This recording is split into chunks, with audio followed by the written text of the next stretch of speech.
Hola, muy buenos días a todos.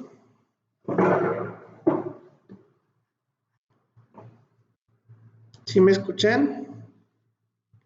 Profe. Sí, profesor.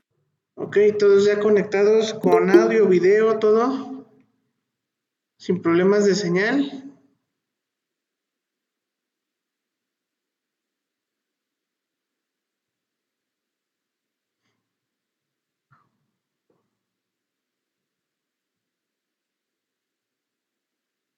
Listos, entonces pues vamos a empezar. Pues buenos días a todos. El día de hoy vamos a comenzar con nuestra clase que tenemos programada con un tema nuevo. Ajá. Por ahí vamos a ir revisando poco a poco algunas de las tareas que estuvieron realizando entre semana. Pero para que podamos comprender bien precisamente estos temas que tuvimos que ver de cicatrización y de coagulación de la sangre, pues es importante ver de dónde vienen estos problemas. Y obviamente pues la patología como tal nos exige que nosotros conozcamos de alguna forma cuál es el origen efectivamente de cada una de las enfermedades y entre estas pues vamos a ver que efectivamente participan una serie de cambios o de transformaciones de que proporcionan algunos órganos para realizar esta síntesis de proteínas, sustancias químicas que al final del día nos van a ayudar a mejorar las condiciones o el funcionamiento de cada uno de estos órganos. Y bueno, no sé si alguien por ahí quisiera hacernos mención en relación a la coagulación. ¿Qué fue lo que encontraron? ¿Qué es coagulación? A ver, platíquenos.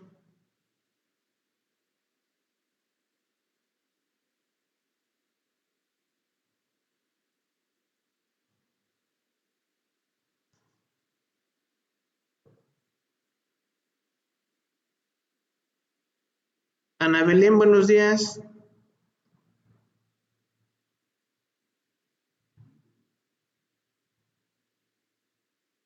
Ana Belén, buenos días.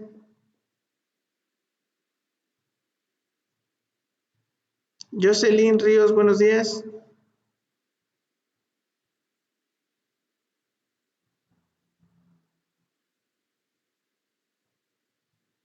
Jocelyn Castañeda, buenos días.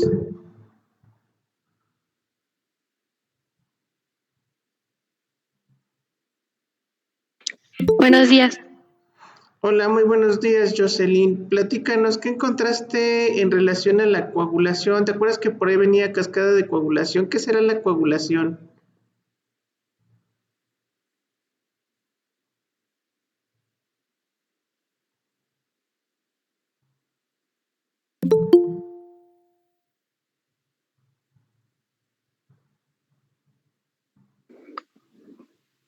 Pues de lo que yo me acuerdo es que pues la sangre eh, pierde su liquidez y se transforma en un coágulo.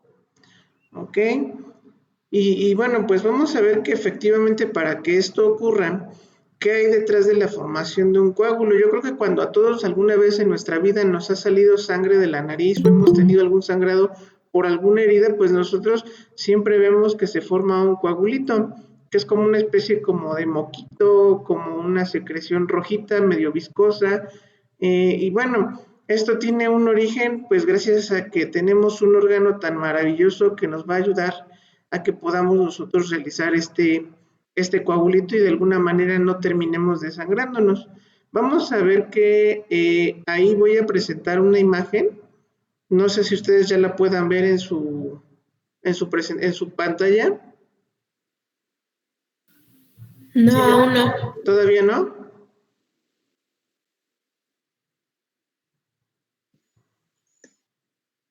Ahí me dice que estoy compartiendo toda mi pantalla. No sé si ya la puedan ver. Yo no la veo, profe. ¿Todavía no? No, todavía no, profe. A ver, déjenme ver.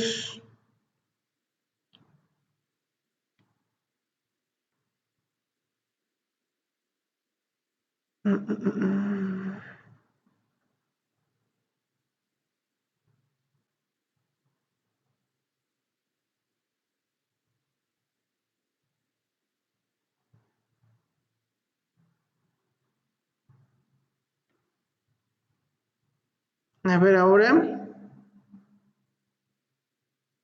Ahora sí ya. Ahora sí ya. Ya. Bueno, muy bien, pues vamos a empezar entonces con nuestra presentación. En esta ocasión vamos a hablar, como les decía yo, de un órgano que se llama cirrosis. Bueno, es un órgano que se llama hígado y bueno, tiene que ver con un trastorno bien importante que se llama cirrosis hepática.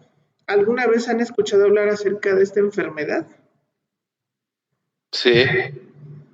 Ok, bueno, pues de alguna manera, pues es una enfermedad que deberíamos de tener en cuenta mucho ahorita porque es una de las patologías que tiene mucha incidencia a nivel hospitalario actualmente, debido a que pues obviamente hay muchas cuestiones tanto de estilos de vida que han producido que esta enfermedad pues cada vez vaya en aumento.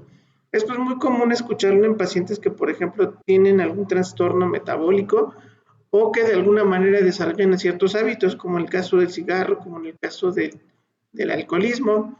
Y no olvidemos que también tenemos algunas otras enfermedades de tipo viral.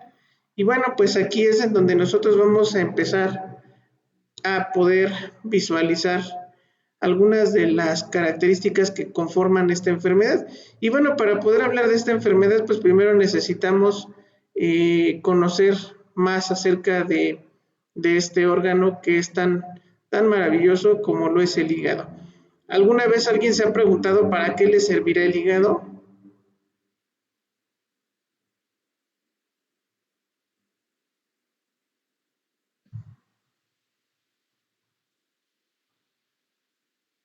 ¿Cómo, profe? ¿Me puedes repetir la pregunta? Ajá. A ver, Leslie, platícame, ¿para qué te imaginas que te sirve el hígado?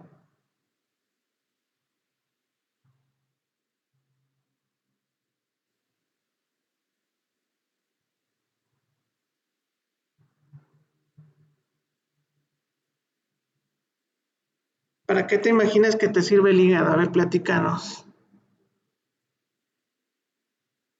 Ahí se metabolizan algunas sustancias como medicamentos, entre otras. Las elimina. En general, pues sí tiene que ver mucho con la síntesis de muchos medicamentos, de todo lo que nosotros nos comemos, efectivamente, ¿qué más? ¿Regula la coagulación sanguínea? No la regula directamente, pero sí participa en un proceso bien importante que es la síntesis de algunas proteínas que participan en los tiempos de coagulación. Ustedes vieron por ahí, por ejemplo, cuando estuvieron viendo cascada de coagulación en sus tareas que hicieron, que había dos sustancias, fibrina, fibrinógeno, tromboplastina, protrombina, todo esto. Pues gracias al hígado es que precisamente estas sustancias se pueden transformar y sintetizar para formar el coágulo. Obviamente esto considerando con algunos otros aspectos de la sangre. Y bueno, para que pueda realizar estas funciones, pues vamos a ver primeramente cómo está constituido, cómo está conformado nuestro hígado. Ahí ustedes pueden ver esta imagen ya del hígado. Sí. Bueno, fíjense bien cómo es nuestro hígado y es bien chistoso, sobre todo para que cuando tengan algún problema médico quirúrgico en relación a la vesícula, por ejemplo, pues vamos a ver por qué es precisamente a veces que se complica y a veces por qué da tanta lata este problema. Bueno, porque ustedes ya se dieron cuenta de que ahí tenemos a nuestro hígado sano, completamente sano, y que está clasificado anatómicamente por lóbulos. Esto es para recordar un poquito brevemente por cómo está conformado el hígado, ¿no? Entonces, ahí es en donde nosotros vemos que está conformado efectivamente por lóbulos, que de hecho son 4 lóbulos. Sin embargo, aquí en esta imagen únicamente vemos dos, que es el lóbulo hepático izquierdo y el derecho, y sin embargo nos faltan por ahí el inferior y el posterior.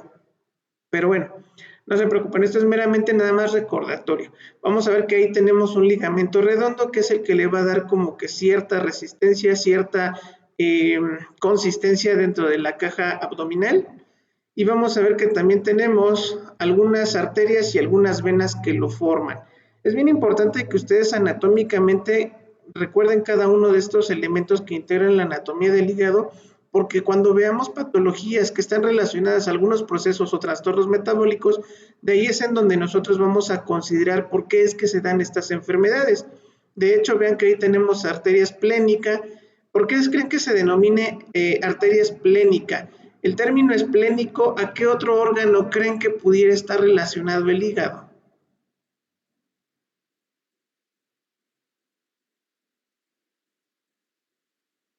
al riñón.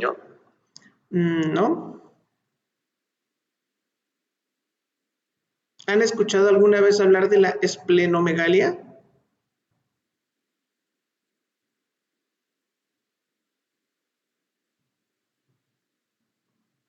Bueno, la esplenomegalia es un trastorno en el que está aumentado de tamaño el vaso. Y ciertamente algunos de los procesos metabólicos que desarrolla el hígado tienen que ver precisamente con el vaso. Tenemos la arteria esplénica, por lo tanto, que es una que está comunicada, de hecho ahí vean que tiene una pequeña bifurcación en donde precisamente nosotros vamos a ver la comunicación que tiene entre el hígado y el vaso. Vamos a ver que tiene una arteria hepática. Acuérdense que las arterias, ¿qué tipo de sangre llevan las arterias? Oxigenada. Así es. Muy bien, efectivamente. La sangre oxigenada, ¿por qué? Porque necesitamos nutrir de alguna forma a todo el tejido hepático. Por lo tanto, pues nosotros vamos a ver que esta irrigación que recibe el hígado, pues lo recibe de la arteria que recibe su propio nombre, arteria hepática. Vamos a ver que tenemos un conducto hepático común. Esto lo vamos a ver que está pintado de color verde por aquí más o menos. Y esto tiene que ver mucho en algunos de los problemas que vamos a ver en algunas otras enfermedades, como lo que es la pancreatitis. De hecho, está muy relacionado con otro conducto que se llama acá conducto cístico. Este conducto precisamente que va directamente hacia la vesícula biliar, pues ahí hay muchos trastornos. Cuando se forman piedritas en la vesícula, ¿alguien ya ha tenido piedras en la vesícula?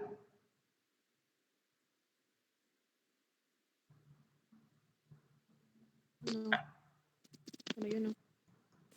¿Nadie ha tenido piedritas en la vesícula o no lo han operado de la vesícula todavía? No, profe. Bueno, pues qué bueno que no los han operado, pero vean, para que las personas que ya las han operado o quienes tengan algún conocido, es porque se forman piedritas adentro de la vesícula y vean qué estrecho es el conducto por el que pasan las piedritas y por eso es que duele tanto, al grado de que se puede ir hasta otro conducto que es el conducto del colédoco. El colédoco o el cístico, que es el que son estos conductos bien importantes en estas patologías. ¿Por qué? Porque se puede aquí atravesar una piedrita y el paciente se nos pone de 25,000 colores. ¿Y por qué se nos pone de 25,000 colores? Porque obviamente va a dejar de tener alteración, más bien va a presentar alteraciones a nivel del páncreas, que es otro de los órganos bien importantes en esta patología. Vamos a ver que tenemos la vena cava inferior. Ajá. Vamos a ver que tenemos la vena porta, que de hecho lo vamos a denominar como sistema porta. Ajá. Vamos a ver que tenemos la vesícula misma ahí en esta imagen. Y de hecho ven que está pegada, pero bien pegada al lóbulo derecho inferior del hígado. ¿Sí le alcanzan a ver ahí cómo está la vesícula bien clavada adentro?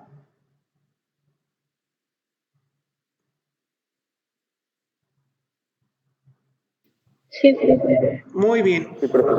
Perfecto. Entonces ven que cuando una cirugía de vesícula se complica, se va a complicar porque precisamente llegan a veces a dañar al hígado. ¿Y por qué lo dañan? Pues porque precisamente se adhiere a este tipo de tejido.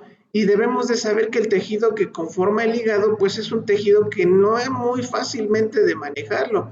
De hecho, a diferencia de nosotros que nos cortamos la piel, por ejemplo, y cicatriza fácilmente, una cicatriz del hígado es muy complicada. De hecho, cualquier problema del hígado es muy complicado. ¿Por qué? Porque para empezar... Sí, adelante. ¿No es el hígado es el único órgano que se regenera? De hecho, sí se regenera, pero el problema del hígado como tal, a diferencia, les decía yo, de la piel que podemos suturar, por ejemplo, el hígado no se sutura. De hecho, cuando ustedes vayan a la carnicería y tengan la oportunidad de comprar un hígado, no sé, de res o de pollo, lo que vean ahí más común, van a ver ustedes que el tejido se deshace muy fácilmente en la mano. Más o menos esa es la consistencia del hígado en general del ser humano. Por lo tanto, muy difícilmente van a ver que se pueda realizar una sutura. Lo que se hace para tratar las heridas del hígado cuando está sangrando, por ejemplo, se hace un procedimiento que se llama empaquetamiento hepático. El empaquetamiento hepático es una colocación de gasas compresas directamente sobre el hígado para que deje de sangrar y solito forme los tiempos de coagulación. o sintetice las proteínas que participan en la coagulación de la sangre. Esta es la forma en la que se inhibe en general un sangrado del hígado. De hecho, cuando nosotros hacemos una referencia o una analogía al funcionamiento hepático, nosotros podemos vivir únicamente con una cuarta parte del hígado. De hecho, realmente pues es muy poquito lo que se necesita del hígado para poder sobrevivir. Sin embargo, pues obviamente las limitaciones serían muchas. Aún así, no obstante, vean las grandes maravillas que tiene este órgano. Y bueno, vamos a ver que antes de pasar, perdón, a las funciones, recordemos que la célula estructural del hígado o la unidad funcional del hígado se llama hepatocito. El hepatocito es la célula funcional del hígado. Acuérdense de esto, es bien importante. Todos los órganos en general tienen una célula funcional o una unidad que las va a hacer funcionar. En este caso, en el hígado se llama hepatocito. Y bueno, ya lo vemos ahí más desglosado, cuáles son las características o cuáles son las funciones principales de nuestro hígado. Vamos a ver por un lado que sintetiza algunas proteínas, la albúmina y lipoproteínas. ¿Cuál es la albúmina? ¿Qué función creen que tenga la albúmina en nuestro cuerpo?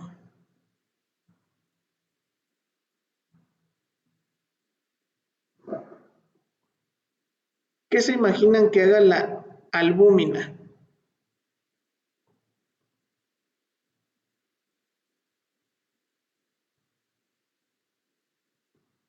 Sí, la han escuchado alguna vez, por supuesto.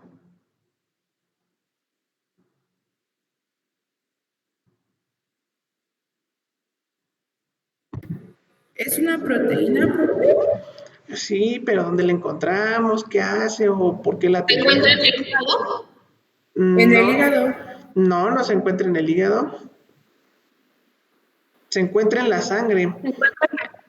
Exactamente, en la sangre, pero acuérdense que la albúmina, La parte líquida. ajá, exactamente, lo que le va a ayudar a la sangre es precisamente a mejorar la oxigenación. Ajá. ¿Por qué? Porque se va a unir junto con otra proteína que se llama hemoglobina y esta se va a conjugar para poder transportar el oxígeno a través del eritrocito hacia todos nuestros órganos. Entonces, veamos que ahí tenemos algunas lipoproteínas, algunas proteínas de bajo peso molecular que también van a participar en algunos otros procesos.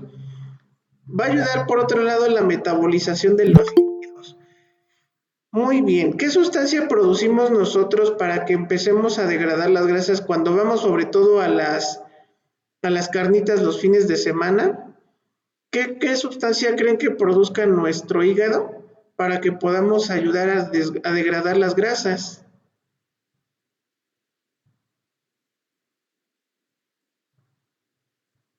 ¿Bilirrubina? No, por ahí vas, pero no, todavía no.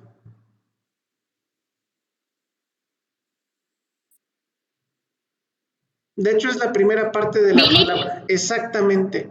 La bilis. La bilis, perdón, efectivamente es la sustancia que produce nuestro hígado. Y esta sustancia se produce para degradar efectivamente todos los cambios que producen las grasas en nuestro cuerpo. Ellas son las responsables de que nosotros no tengamos ningún problema de obesidad ni sobrepeso. El problema somos nosotros porque comemos desmedidamente. Entonces no le permitimos al hígado que realice funciones metabólicas oportunas. Ahí nos va a ayudar entonces a la producción de triglicéridos, que son ácidos grasos de cadena molecular muy larga, que pueden ser pesados. Acuérdense que nosotros tenemos colesterol o triglicéridos buenos y malos. Entonces, obviamente aquí es en donde nosotros tenemos que ver que el hígado participa en esta función tan importante como es eliminar las grasas, porque la va a emulsificar. ¿Y dónde se almacena la bilis?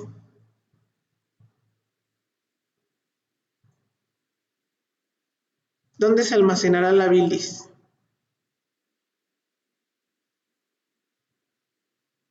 ¿Qué órgano de la diapositiva anterior, incluso en la que tenemos ahorita, es en donde se almacena la bilis? ¿En dónde? Efectivamente, por eso se llama vesícula biliar, porque este órgano lo que hace es almacenar bilis para que cuando se detecte la presencia de grasas, entonces estas grasas empiecen a transformarse por acción de la bilis. Y obviamente pues esto tiene que transformarse en otras sustancias de desecho para que nuestro cuerpo los pueda eliminar.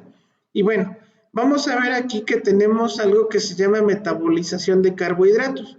Los carbohidratos, recuerden que en nutrición sabemos que es una macromolécula, que son moléculas de gran tamaño y de peso. Entonces de alguna manera nos van a permitir almacenar glucosa. Ajá. La glucosa, cuando nosotros tenemos un excedente, como cuando tenemos un guardadito por ahí en las quincenas, dices, pues lo voy a ahorrar. Lo mismo hace el hígado. Cuando tenemos un excedente de glucosa que no necesitamos, lo va a empezar a almacenar en forma de una sustancia que se llama glucagón. El glucagón lo que hace es almacenarse en las estructuras de los hepatocitos, en el hígado, y cuando nosotros tenemos un ayuno muy prolongado, ¿qué es lo que hace el hígado? Pues inteligentemente hace estos tres procesos: gluconeogénesis, glucogenólisis y glucogenogénesis. Es decir, que va a empezar a degradar el glucógeno o el glucagón que tenemos almacenado en nuestro hígado y lo va a empezar a transformar en la glucosa que necesitamos para sobrevivir. Ya vemos ahí, por ejemplo, la producción de bilis, que nos va a ayudar a digerir los alimentos, depósito de algunas sustancias como el glucógeno, que también es una sustancia que se va a transformar en glucosa, vitamina B, hierro, cobre y entre algunos otros microelementos. Va a transformar la urea para que nosotros la eliminemos a través de la orina, que es también otro de las sustancias o de los efectos, beneficios de sus funciones del hígado en general. Nos va a ayudar a desintoxicar la sangre porque neutraliza toxinas de algunos fármacos y de la hemoglobina misma, lo que les decía hace ratito, en síntesis y en conjugación con la albúmina. Y los factores de la coagulación. En los factores de la coagulación, recuerden que tenemos una serie de proteínas muy importantes: el fibrinógeno, protrombina, globulinas, proconvertina, factor antihemofílico. ¿Se acuerdan que ahí en la cascada de coagulación ustedes tienen factores de coagulación? ¿Cuál es el factor antihemofílico?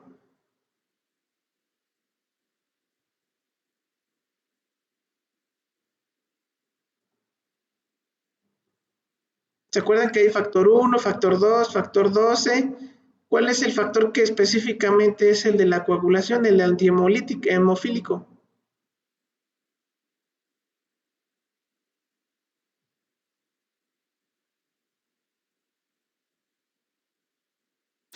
Creo que era el factor 8. Efectivamente es el factor 8. ¿Sí han escuchado de personas que tienen este trastorno en los que no coagula su sangre y que están sangrando continuamente? Sí. Efectivamente, es un factor hemofílico, es un factor que nos va a ayudar precisamente a que se forme lo que nosotros conocemos como coágulo sanguíneo. Y estas personas en carencia, pues al no tener este factor de la coagulación, continúan de manera crónica sangrando. Y se les tiene que transfundir, es decir, se les tiene que administrar este factor de coagulación para que puedan sintetizar estas proteínas. Y un síndrome más o menos parecido, que es el factor de Stuart-Brower, que es exactamente parecido al de la coagulación, sin embargo también ahí interfieren otros procesos. Y bueno, ¿me puedes ayudar, por favor? Vamos a ver, aquí tenemos... vamos a empezar con Harley y Alexis. ¿Te tenemos, Harley? Sí, profe. Ayúdanos a ver qué es entonces la cirrosis hepática, por favor.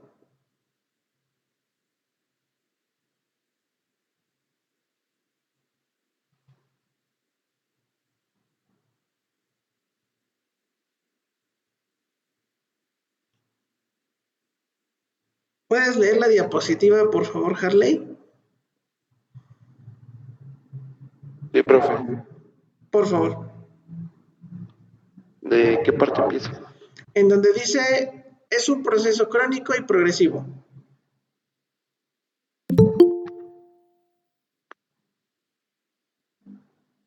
No, a mí solo me aparece el dibujo.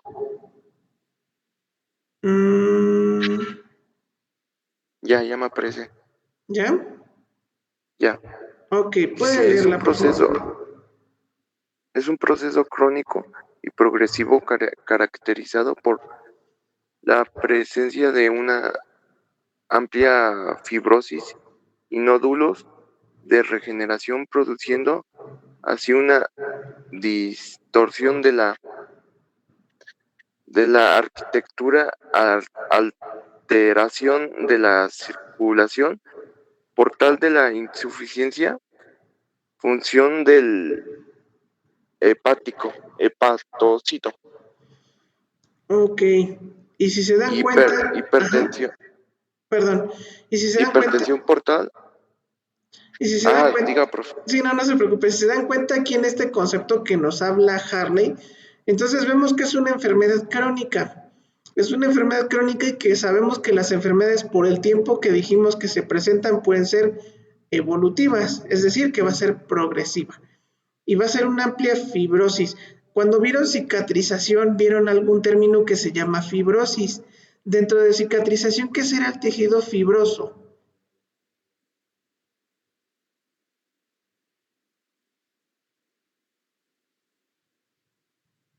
¿Qué se acuerdan dentro de lo que vieron de cicatrización? Porque sí recibí sus tareas. ¿Cuál es el término que, bueno, más bien a qué hace referencia el término fibrosis?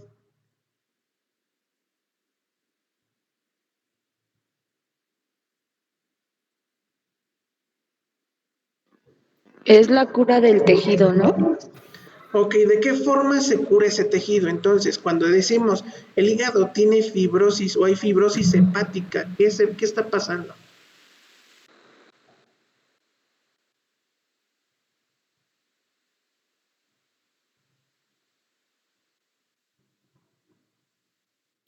Es tejido normal, bueno, por ejemplo, cuando cicatriza de manera normal. Ya no es normal. Te voy a explicar por qué. Recordemos que cuando nosotros vimos regeneración celular, acuérdense que vimos que hay enfermedades o hay trastornos que pueden ser reversibles y otros que son irreversibles. En las enfermedades crónicas probablemente pudiera existir una reversibilidad de las células que conforman el hígado, pero cuando esto empieza a ser crónico y progresivo, es decir, que ya no se detiene el daño, entonces las lesiones ya no van a ser completamente normales. Por lo tanto, el tejido se hace fibroso. ¿Y fibroso por qué? Porque son células únicamente que van a cicatrizar ese daño que tiene el hígado, pero las células que se están conformando o aglomerando en este sitio de la lesión ya no van a tener el mismo proceso ni funcionamiento que hace el hepatocito normal. Por eso es que ahí dice, incluso hay una distorsión de la arquitectura. Acuérdense que la arquitectura es de la anatomía misma del hígado. Al ratito vamos a ver unas imágenes. Y va a haber también alteración de la circulación portal. Acuérdense que tenemos la vena porta o el sistema porta e insuficiencia funcional del hepatocito. Entonces empieza a disminuir la función del hígado como tal. Y como consecuencia de esto, vamos a ver que efectivamente nuestro sistema hepático, todo lo que lo conforma, va a empezar a tener alteraciones que no solo van a afectar al órgano mismo, sino que va a tener una repercusión en algunos otros órganos. Vamos a ver hipertensión portal. ¿Por qué? Porque aumenta la presión de las venas que conforman el hígado. Por lo tanto, la irrigación sanguínea, la intoxicación va a ser mucho mayor. Ajá. Va a haber encefalopatía hepática porque no va a transformar sustancias el hígado y hasta llegar a una insuficiencia hepática severa, que esto lo vamos a ver más adelante. Pero de alguna manera, pues las tres complicaciones más importantes que vamos a tener por esta enfermedad tienen que ver con estos tres procesos. Aumento de la presión del sistema porta, encefalopatía hepática, que por sí mismo el nombre nos dice que va a haber alteraciones neurológicas, y la misma insuficiencia hepática que nos va a llevar a otra disfunción de algunos órganos como los riñones, el páncreas, entre otros. ¿Sale? ¿Vamos bien hasta aquí? ¿Sí queda claro hasta aquí más o menos cómo es el proceso de la cirrosis hepática?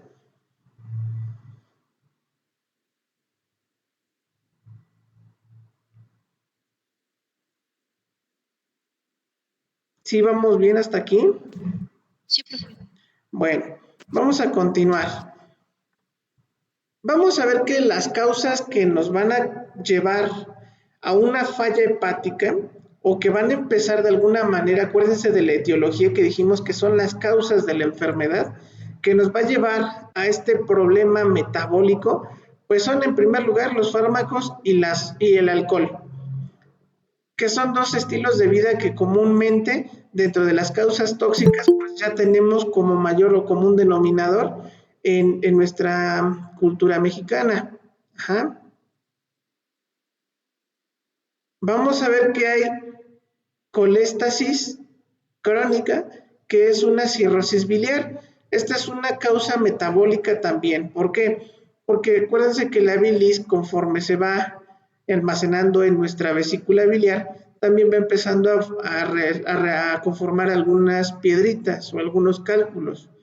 Entonces estos cálculos pues pueden llegar a vivir incluso una persona con estas piedritas muchos años y empezar a generar un proceso oxidativo. Y esta cirrosis biliar pues empieza a generar toxinas, bacterias, infecta por lo tanto a la vesícula biliar y genera también un daño a nivel hepático. Ajá. Por eso decimos que es un proceso criptogénico, es decir, que se empiezan a acumular en la misma cavidad del abdomen. Trastornos metabólicos, que es un déficit de una proteína que es alfa-1 antitripsina. Acuérdense que también va a producir algunas enzimas básicas en la digestión de algunos alimentos. Ajá. Autoinmunes, que son enfermedades propiamente virales, por ejemplo, como la hepatitis. ¿Qué tipos de hepatitis conocen?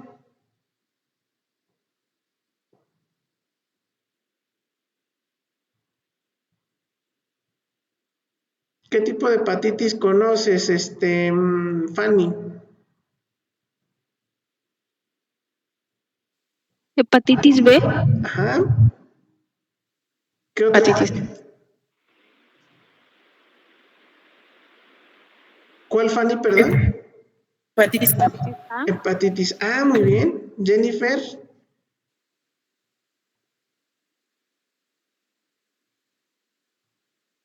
Hepatitis C y hepatitis C. Así es. Digo, no es todo el alfabeto, pero las más importantes y las más comunes es la hepatitis A, la hepatitis B y la hepatitis C. ¿Cuál de estas enfermedades tiene vacuna? ¿Cuál es la única que tiene vacuna?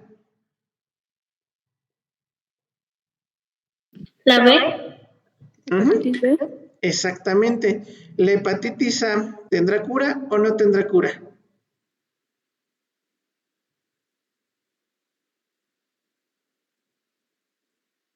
Sí, también, ¿no? Más bien es una enfermedad crónica que puede tener un control. Acuérdense que dijimos que en las enfermedades crónicas el paciente ya tiene el marcador, ya tiene la información de que está enfermo, pero puede llegar a tener periodos de descompensación, como en el caso de la hepatitis A. Y la hepatitis C definitivamente esa sí no tiene cura. En mi vida que llevo ejerciendo la licenciatura en enfermería 11 años, solamente me ha tocado ver una persona infectada con hepatitis C y es una enfermedad muy agresiva porque tiene un trastorno pues realmente muy impresionante el cuadro clínico que presenta un paciente con hepatitis C. Es una persona que ya no está amarilla como nosotros sabemos que un paciente con hepatitis pudiera estarlo, ajá, pero vamos a ver que su coloración de la piel es grisácea, como si lo hubieran rociado de cemento cuando está en forma de polvo, parecido así cuando tú tocas su piel. Es un trastorno muy, impactante en cuestiones metabólicas, incluso hasta el ojo humano es muy impactante el cuadro clínico de la hepatitis C. Es la única que no tiene cura. Ahí es cuando vemos una disfunción hepática severa, severísima. Ajá. Y bueno, vamos a ver que también hay otras situaciones que pueden generar hepatitis, como un trastornos obstructivos del retorno venoso. ¿Se acuerdan cuál es la vena que va a ayudarnos a recoger las toxinas del hígado? Ya lo mencionamos. la vena porta. Efectivamente. Y bueno, vamos a ver esta imagen. En esta imagen ustedes ven, para todas aquellas personas que sean amantes del alcoholismo, cómo está por dentro nuestro hígado cuando tomamos en exceso, pero que ya somos tomadores crónicos. De estas causas yo les decía que el 60% por lo menos de las personas que presentan una cirrosis se debe al alcohol. ¿Sí alcanzan a ver la imagen?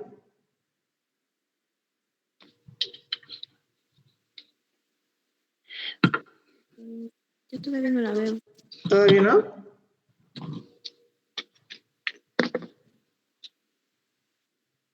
A ver, ahí la ven. Yo veo un círculo, ¿es lo que se tiene que ver? No.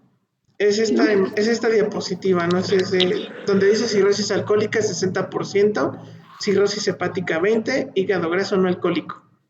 No, aún no se No ve. se ve. ¿Todavía no? El gráfico anterior. A ver, vamos a ver. Ya. ¿Ya la vieron? Ya se ve. Ya. Ok, vean entonces ahí cómo está el hígado. ¿Ustedes sí lo alcanzan a ver su anatomía? Como cuando dijimos que un hígado es, pues, afectado por el alcohol, vean incluso cómo se forman esas cicatrices o como esas pequeñas abultamientos que hay sobre la superficie del hígado. Eso es lo que llamamos tejido fibroso. Y este tejido fibroso como tal ya no es hígado. Vamos a ver que ahí tenemos cirrosis posthepática cuando se empieza a generar cicatrización, del hígado por los efectos del alcohol que fueron tan grandes seguramente. Y también han escuchado hablar del hígado graso, perdón. ¿Quién ha escuchado hablar del hígado graso? Sí. Pues vean que también es otro trastorno que tiende a disfuncionar el hígado. ¿Por qué? Porque lo recubre con grasa, como cuando vamos nosotros sobre todo cuando es barbacoa, por cierto, sobre todo cuando es barbacoa y que les dan su consomé, sí lo han dejado enfriar un ratito, y cuando se enfría, como toda la grasa se acumula por encima del líquido. ¿Sí la han visto? Sí. Pues así le pasa al hígado, se empieza a cubrir de grasa por encima, y obviamente pues esto tiene como consecuencia pues la formación de grasa, el hígado graso. Y vamos a ver que hay enfermedades autoinmunes, cirrosis biliar primaria, que es efectivamente por las bacterias que se generan dentro de la vesícula biliar y también nos van a trastornar el hígado, colangitis esclerosante primaria. Es decir, que en este caso las venas, la vena hepática, la vena porta, perdón, que se encuentra en el hígado, empieza a tener un adelgazamiento y ese adelgazamiento a veces nos puede generar pues un sangrado. Hepatitis autoinmune, que es una de las causas que ya vimos, y algunas causas raras y etiología desconocida, sobrecarga de hierro, es muy raro, pero bueno, vamos a ver en estos casos que algunas personas que sí lo pueden predisponer de manera más significativa son pacientes alcohólicos, pacientes que tienen talasemia mayor, múltiples transfusiones. La talasemia pues son trastornos propiamente metabólicos y hormonales. Causas poco frecuentes, pues fármacos, infecciones, algunos datos de insuficiencia cardíaca, obstrucción conductual crónica. Y obviamente, pues una de las causas que no está en esta presentación, pero que lo vamos a empezar a ver poco a poco conforme vayan avanzando las investigaciones, la causa también por las que una persona puede llegar a desarrollar colecistitis, es decir, inflamación de la vesícula biliar y por consecuencia daño hepático, se está estudiando el coronavirus. Entonces, ese es uno de los trastornos que vamos a ver más adelante cuando ustedes, les digo, lleguen a ver investigaciones en torno a este virus que cada vez están descubriendo más cosas. ¿Sale? ¿Vamos bien hasta aquí?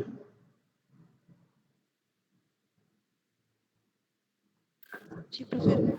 ¿Sí les queda más o menos claro cómo es esto de la cirrosis y de qué manera interviene en los procesos de cicatrización y de coagulación?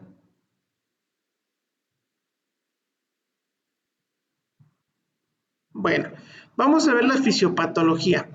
Vamos a ver que aquí tenemos una diapositiva, no sé si la alcanzan a ver ya, donde tenemos activación de las células perisinusoides. Estas células, cuando tenemos un proceso hepático en agudo, porque acuérdense que la enfermedad es aguda en el momento de su inicio, se sintetizan colágeno 1 y 3. Y aquí tenemos la respuesta a la pregunta bien importante. Ese tejido de cicatrización que se va a formar en el hígado, esas cicatrices que se van a formar tienen características completamente diferentes a las células originales, ya no son hepatocitos. Ya aquí nosotros vemos que se depositan células de colágeno, y las células de colágeno pues no es otra cosa más que la cicatriz. Y se van a depositar en el espacio de dice, que significa enfermedad, donde está la herida. Y obviamente ya no empiezan a realizar la función que tenían originalmente estas células. Son células que técnicamente están ahí muertas, digámoslo así. No hacen ni dejan hacer absolutamente nada. Provocan obstrucción, por lo tanto, y alteran el intercambio entre el plasma y los hepatocitos. Por lo tanto, ya no son células que se van a irrigar de sangre, ya no van a transformar elementos y por lo tanto se van a concentrar toxinas, generando una amplia fibrosis, que es lo que dijimos nosotros, la cicatrización del hígado y nódulos de regeneración. Esto es lo que va a pasar en forma general con el hepatocito. Ya no es capaz de generar una respuesta a la síntesis o al metabolismo de sustancias. Manifestaciones clínicas. ¿Cómo lo vamos a encontrar nosotros en los pacientes? Pues bien sencillo. Vamos a ver que en la fase compensatoria, es decir, cuando ya tenemos una enfermedad crónica, que ya es agudo, que sabemos que el paciente tiene la enfermedad en evolución de tiempo, vamos a ver que hay periodos latentes por periodos prolongados. ¿Alguna vez ustedes han visto alguna persona con cirrosis hepática?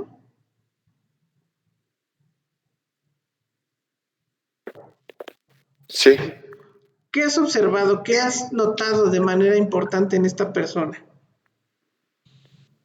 que es, bueno, su coloración es muy amarilla. ¿Qué más? Algo bien notorio, así como las embarazadas, se les ve el abdomen, ¿no? Se les ve el abdomen porque efectivamente están acumulando líquido acítico. Ese líquido acítico no es otra cosa más que el producto del desecho que no puede eliminar el hígado o transformarlas en sustancias para poderlas eliminar. Se empieza a acumular en cavidad. Y hay veces en que las personas que presentan este daño o estas características que mencionamos se pueden llegar a complicar. ¿Por qué? Porque no se elimina esta sustancia y se empieza a acumular en el abdomen, al grado de que cuando ya van al hospital pues van bien complicados y aparte tenemos que hacer un procedimiento que se llama paracentesis. ¿Han escuchado acerca de este procedimiento?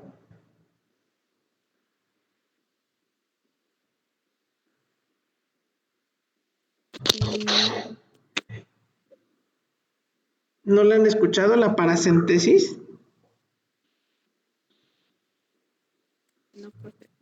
Bueno, cuando llega un paciente con un abdomen como embarazada parecido, por cirrosis hepática lo que se hace es una punción abdominal para descomprimir el abdomen y empezar a drenar el líquido acítico, que es producto de la cirrosis hepática. Hay personas que en la fase compensada llegan a no tener síntomas o signos inespecíficos, pero cuando nosotros vemos ya cambios importantes a nivel celular, vamos a ver entonces que efectivamente está el paciente cursando con una fase compensatoria. Hasta que nos haga una biopsia hepática. Y ahorita vamos a ver más o menos en qué consiste esto. En fases descompensadas, es decir, que está en agudo el cuadro clínico, hay manifestaciones provocadas por la hipertensión del sistema porta, insuficiencia hepática, y esto se va a traducir en algunos de los signos y síntomas que vamos a ver. Recordemos que dentro de la patogenia, algunos antecedentes que nos van a dar el indicio de que efectivamente esta persona está cursando con un cuadro de cirrosis hepáticas, pues vamos a ver que tiene primeramente que haber sido alcohólico, que haya enfermedades familiares relacionadas con el hígado, trastornos autoinmunes, como ya vimos, la hepatitis, los síntomas, astenia. ¿Qué significa astenia? ¿Se acuerdan?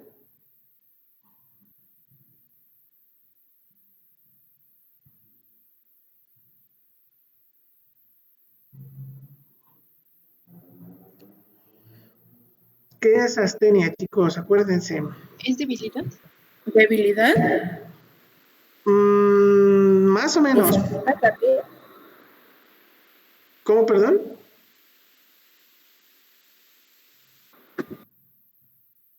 ¿Fatiga? Tiene que ver con la disminución de la actividad, efectivamente, pero astenia es cuando nosotros tenemos efectivamente la limitación crónica del paciente, que no se nos mueve. Ajá. Anorexia, que ya hay una pérdida importante de la alimentación. Hay malestar en el hipocondrio derecho, porque acuérdense que esa es la localización anatómica del hígado. Impotencia para hacer algunos ejercicios metabólicos su cuerpo. Signos y síntomas, angiomas en araña, ahorita los vamos a ver. En el caso de algunas personas puede llegar a desarrollar ginecomastía, que es el crecimiento de los senos, en el caso de los hombres principalmente. Eritema palmar, hepatomegalia, que es también el crecimiento del tamaño del hígado. Esplenomegalia, que aumente de tamaño el vaso. Ajá.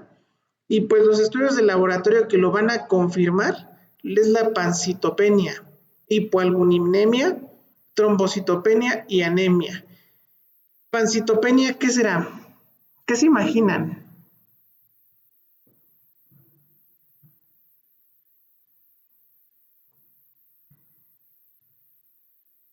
¿La qué, profe?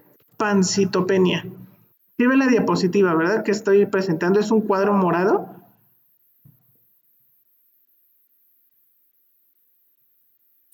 Sí, sí se ve. Ok, ahí donde dice estudios de laboratorio, abajo en la primera palabrita que dice pancitopenia. ¿Qué será la pancitopenia?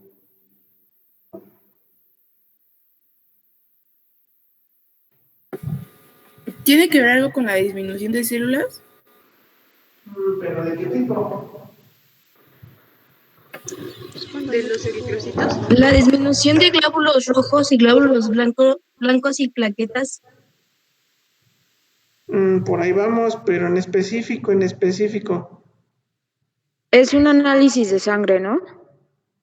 Ajá. Efectivamente, ya lo dijeron, así es. Lo que es la disminución de los glóbulos rojos, los glóbulos blancos y de las plaquetas. No solo de eso, ojo, es un síndrome, ¿sale?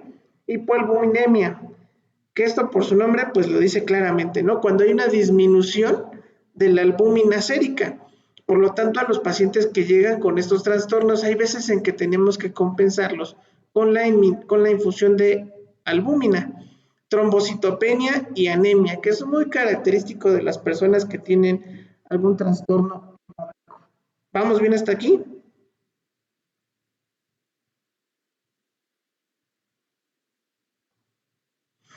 Bueno, vamos a ver aquí que tenemos una diapositiva de cirrosis descompensada, descamamiento general, parecido con decaimiento general, es decir, que tiene una persona un ataque al estado general muy importante, febrícula, que puede llegar a desarrollar cuadros de fiebre incluso, aliento hepático, es parecido como la cetoacidosis diabética. Sabemos que hay un trastorno que se llama, o más bien un signo que se llama olor a manzana podrida, y esto es porque empiezan a acumularse toxinas o sustancias tóxicas en nuestro cuerpo. La ictericia, ¿por qué se dará y a qué se refiere la ictericia? El coloramiento amarillo de la piel y ojos, y es por el exceso de bilirrubina. Efectivamente. Y en el caso de los recién nacidos, ¿a qué se debe? Es por una producción excesiva de bilirrubina también, ¿no? Y que aparte no tienen la capacidad de metabolizarla. Por lo tanto, los niños cuando son amarillitos y que nacen y que les dice el doctor, pues háganle sus bañitos de sol o fototerapia cuando están en una unidad de cuidados intensivos neonatales, pues lo que hace la fototerapia es efectivamente ayudar a metabolizar o a sintetizar esa bilis para que el paciente pues llegue a tener una mejoría. Vamos a ver ahí, no se alcanza a ver muy bien, pero en la esclerótica pues tiene que tener una coloración amarillenta. Ahí vemos como una especie de arañita donde está la lupa. Ajá. Esos son lo que son angiomas, que son especie de debilitamiento de las paredes de algunos vasos sanguíneos y se llegan a hacer de esta forma, como si fueran una especie como de arañas o de telarañas. Ajá. Vamos a ver prurito en las extremidades, vamos a ver que empieza a haber también un agrandamiento, vemos ahí la ocupación que tiene el hígado dentro de la cavidad. Ajá.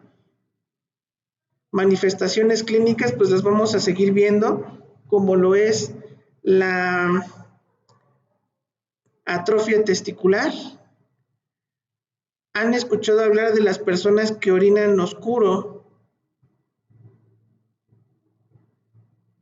¿Sí han escuchado hablar de estas personas que orinan oscuro?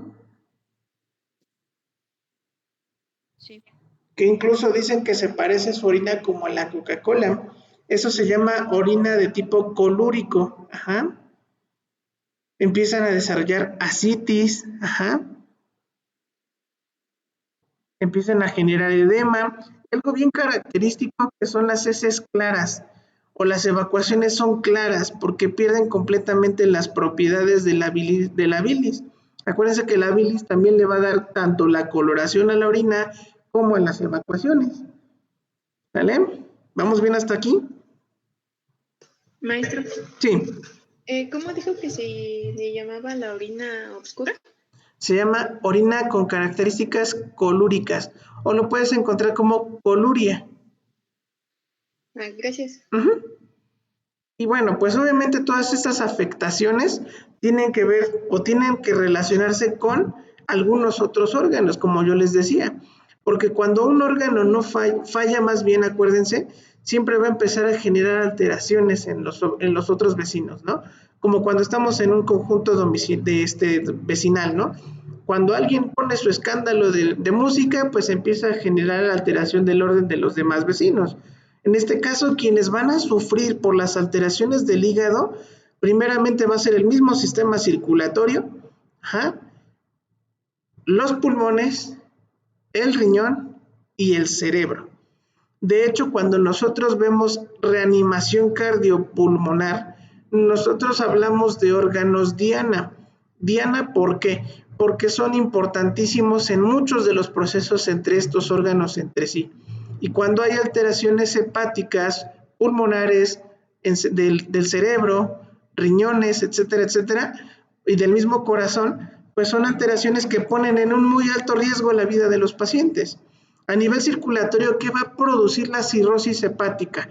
Primero, vasodilatación generalizada. ¿Por qué? Porque dijimos que aumenta de tamaño la vena porta. Ajá.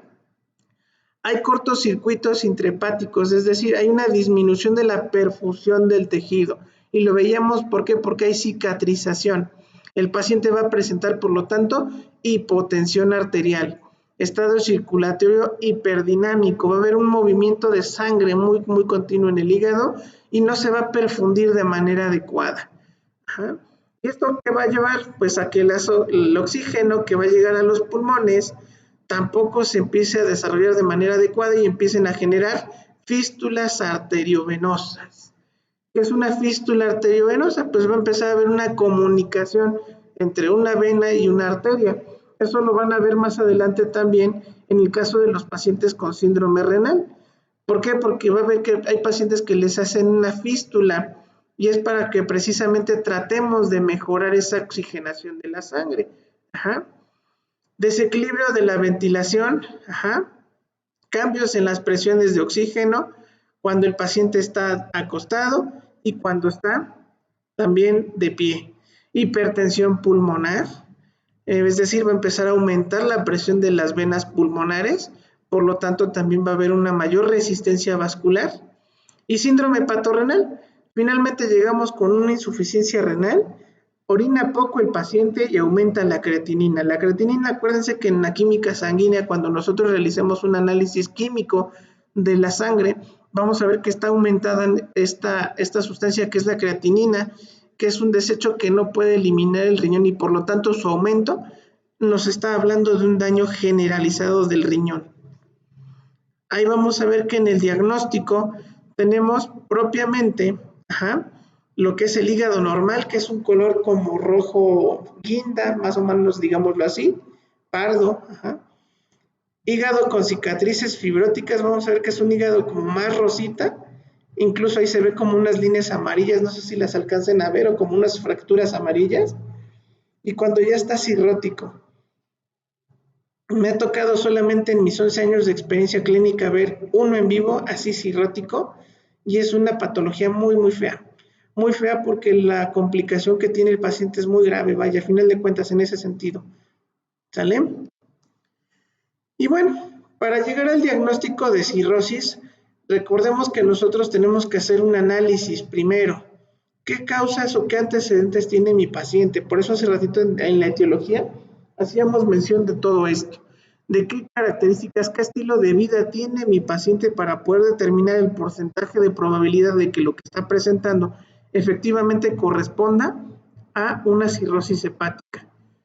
Anamnesis, es decir, hay que complementar el análisis o el diagnóstico con el funcionamiento de algunos otros órganos. ¿Y cómo lo hacemos? Pues con exámenes complementarios. ¿Qué exámenes solicitarían ustedes aquí en el paciente con sospecha de cirrosis hepática?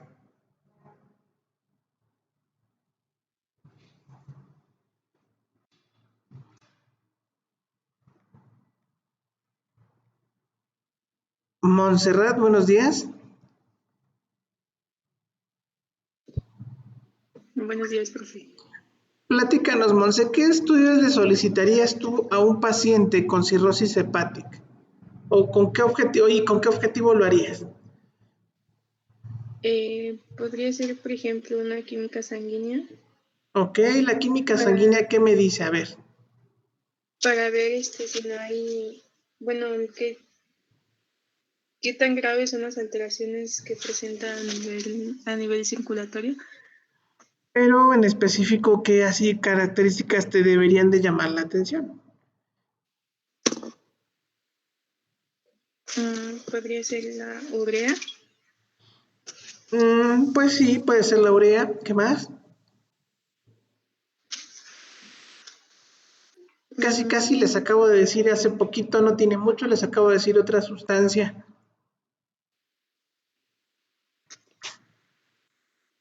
Queratinina, La creatinina, muy bien, ¿qué más?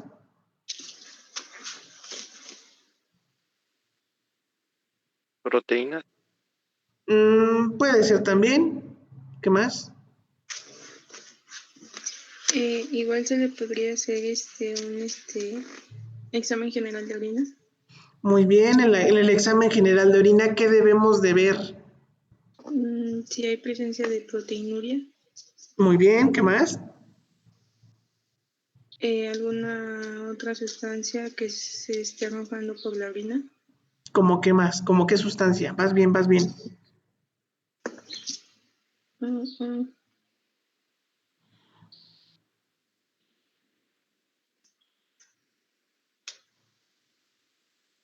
Acuérdense que el riñón, vas muy bien, el riñón acuérdate que lo que hace es filtrar sustancias de desecho.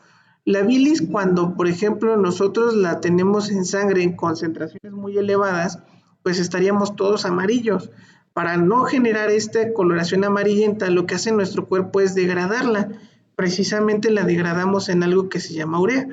Pero la urea, recordemos que es una sustancia que es muy grande, es una molécula muy grande y por lo tanto la nefrona que conforma el riñón no la va a poder eliminar.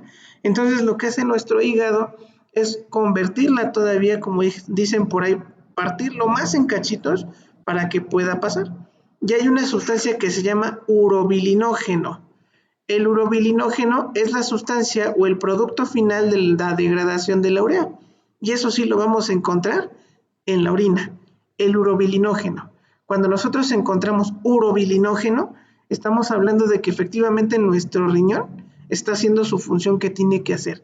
Pero cuando vemos urea elevada en la orina, entonces ahí sí tenemos grandes problemas, porque ya tenemos una insuficiencia renal. Y obviamente indirectamente sabemos que la urea ya no se está metabolizando adecuadamente por parte del hígado, porque no la está degradando como debiera de ser. Entonces las proteínas, al final del día, van a generar ese daño en la insuficiencia renal. ¿Vamos bien hasta aquí?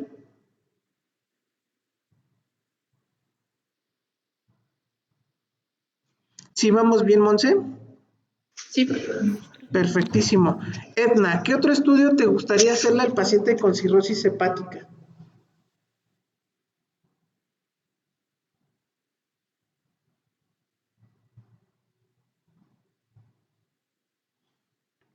Edna, buenos días. Buenos días. ¿Qué otro estudio te ¿Una gustaría? tomografía computarizada? Ok, ¿qué le harías en la tomografía? Una tomografía. ¿Por qué le harías una tomografía? A ver, platícanos. Mm,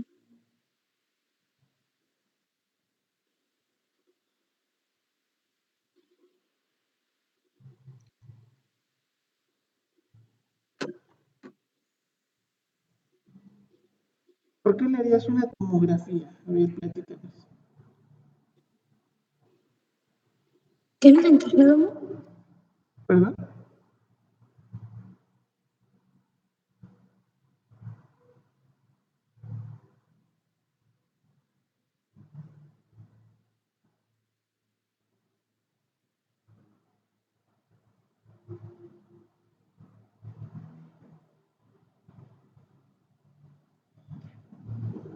¿Quién le ayuda a su compañera? A ver, a Quetzal, buenos días.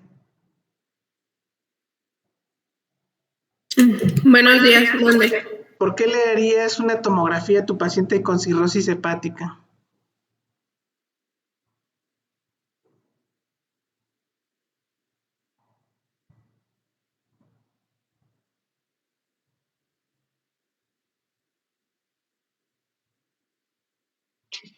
Para poder ver el tamaño de nuestro hígado, se va a producir una imagen y se va a ver el estado y el tamaño en el que se encuentra. ¿Y para eso no te serviría mejor un ultrasonido? Pues también. Porque acuérdense que el objetivo del diagnóstico es también en relación a la etapa aguda o a la etapa crónica de la enfermedad. A lo mejor en agudo, Por la tomografía se puede adelante. ver la gravedad. Por la tomografía efectivamente es más grave cuando ya estamos en una etapa aguda, pero en agudo, es decir, en una complicación ya propiamente de la enfermedad. ¿Por qué? Porque me interesa ver efectivamente qué tan dañado está el hígado. Vamos a ver si hay líquido que esté acumulado ahí en cavidad, que es lo que me interesa, por eso de la cirrosis hepática que nos confirma, Maestro, mande. porque ahí se ve la inflamación y la infección de la enfermedad, ¿no? Sí, tiene que ver eso efectivamente, Vane. Efectivamente tiene que ver con los cambios propiamente de la estructura del hígado, pero más allá de eso también ver las demás estructuras que lo conforman. Acuérdense del crecimiento del sistema porta, acuérdense que también vemos un incremento de la vesícula biliar por acción y efecto de la cirrosis hepática. Cuando el líquido se empieza a acumular de manera grande o muy abultada, vemos que el paciente tiene un abdomen como de embarazada. Entonces la tomografía también me va a ayudar a delimitar el daño a otros órganos. De ahí la importancia de la tomografía. Yo le decía hace ratito a su compañera, bueno, y el ultrasonido no te servía, te sirve únicamente quizás para definir la ocupación que tiene el hígado dentro del abdomen, nada más. Fuera de eso, pues la utilidad del ultrasonido, pues a veces es muy benéfica, pero también a veces hay que valorar el riesgo-beneficio. En un caso de un paciente complicado, hay veces en que se les puede solicitar incluso la tomografía con contraste. ¿Por qué? Porque nosotros vamos a ver que efectivamente si el riñón está funcionando bien, lo puedo hacer. Si no, me detengo, porque si no le puedo producir más daño al riñón de lo que ya le está generando el hígado. Antecedentes personales, lo que habíamos visto hace ratito. Antecedentes familiares. Esta parte me la volé, pero bueno, ahorita se las comparto. Aquí en el examen general de orina, pues ya lo vimos. Cirrosis biliar, ascitis. Y ahí vemos el abdomen que les digo. ¿Sí ven el abdomen aquí en esta diapositiva?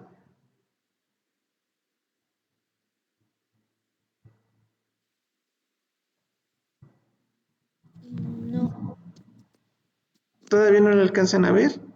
no se ve. ¿Qué diapositiva ven? las alteraciones. Yo sí veo lo de en general el examen físico. Yo también. Yo también probé. Es examen físico. ¿Sí lo ven?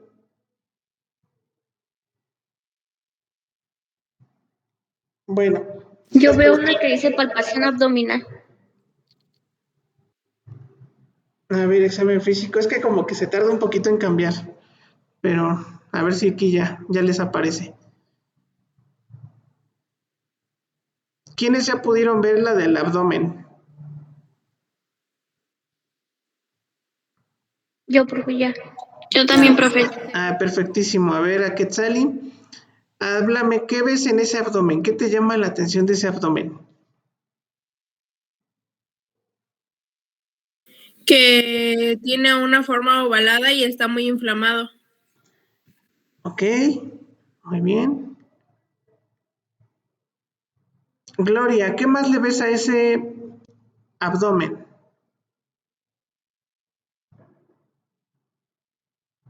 Pues que se llama distendido globoso, ¿no? Ajá.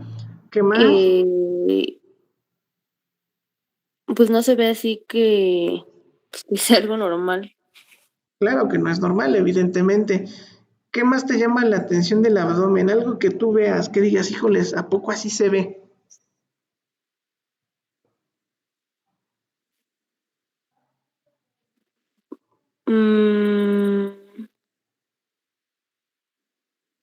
Pues la forma, como decía mi compañera.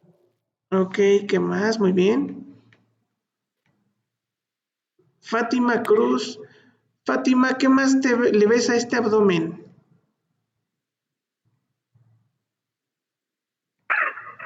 Que él llega de una, o sea, aparte de la forma, tiene como que, está como que más arriba, ¿no? O sea, y más hasta abajo. ¿Qué más? Se alcanzan a ver cómo incluso, esta ya no fue de efecto de fotografía, pero ven incluso cómo se le alcanza como a reflejar la luz, ¿no? Y es como una distensión muy marcada. ¿Por qué? Porque el tejido está completamente a tensión, es decir, que está distendidísimo al máximo. Y algo que no han visto y que no, yo era lo que quería que observaran, vean cómo se ve en la red venosa. ¿Han visto a las pacientes embarazadas cómo a veces se les marcan mucho las venas? Sí. Parecido, ¿no? Vean cómo están las venas de esta persona. Y más arriba, ¿cómo se llama en el caso de los senos, por así decirlo? En el caso de los pezones, en el caso de la región mamaria, ¿cómo dijimos que se llamaban estos cambios?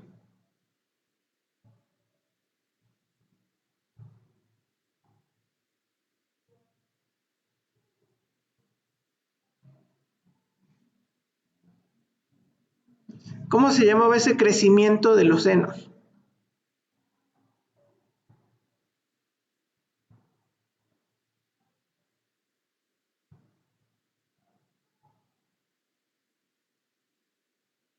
Karen, buenos días. ¿Te acuerdas cómo se llamaban ese aumento de tamaño en los senos?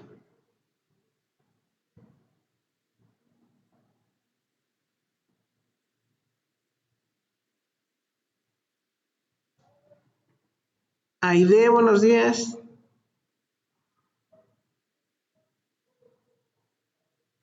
¿Involución, profe?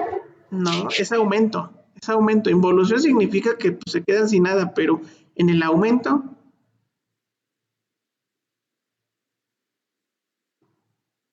Y sí lo ¿Era mencionó. ginecomastía? Efectivamente, ginecomastía. ¿Ven el ojito de la persona aquí, no? ¿Cómo está todo amarillo? Ajá. Y es por precisamente la acumulación de las bilirrubinas en sangre. Y bueno, vamos a ver que en el examen general, vamos a ver que el grado en el caso de las cirrosis hepáticas, dependiendo del grado variable de desnutrición, va a haber una cirrosis biliar, manifestaciones de colestasis, ictericia, lesiones de rascado, ascitis, distensión abdominal y circulación colateral. Es decir, va a empezar a aumentar, va a empezar a disminuir la circulación sanguínea, pero aparte va a empezar a afectar a otros órganos, por eso es circulación colateral. En la palpación abdominal, pues signo precoz, hígado duro, cuando hay micro o macronodular. ¿Qué significa esto? Que hay cicatrices, que hay tejido fibrótico. Entonces vamos a ver que hay en estadios avanzados, el hígado puede ser de tamaño normal, incluso no se puede palpar. Pero en el caso del vaso, hay tamaño aumentado, hay un aumento en la hipertensión portal y cirrosis posthepatitis. ¿Cómo sabemos nosotros que puede haber una alteración del vaso? ¿Qué función tiene el vaso en nuestro cuerpo? Acuérdense.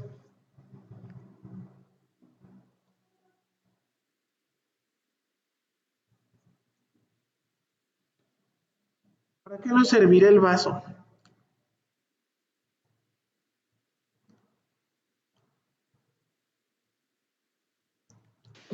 Filtra y destruye células sanguíneas. Muy bien. ¿Qué más?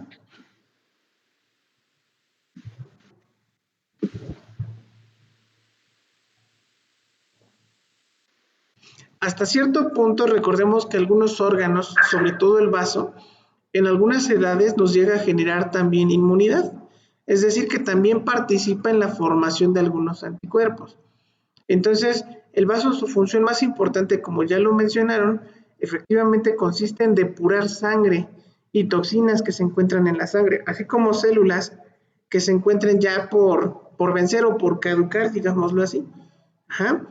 Vamos a ver que entonces en el examen físico nosotros aparte también debemos de valorar algunas de las características importantes, como angiomas en araña, que ya lo vimos, eritema palmar, uñas blanquecinas, equimosis y hematomas. De hecho, cualquier persona que presente un trastorno del hígado puede sospecharse indirectamente por la formación de pequeños moretones.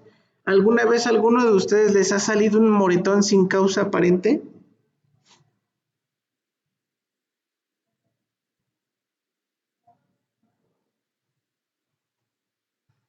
Sí.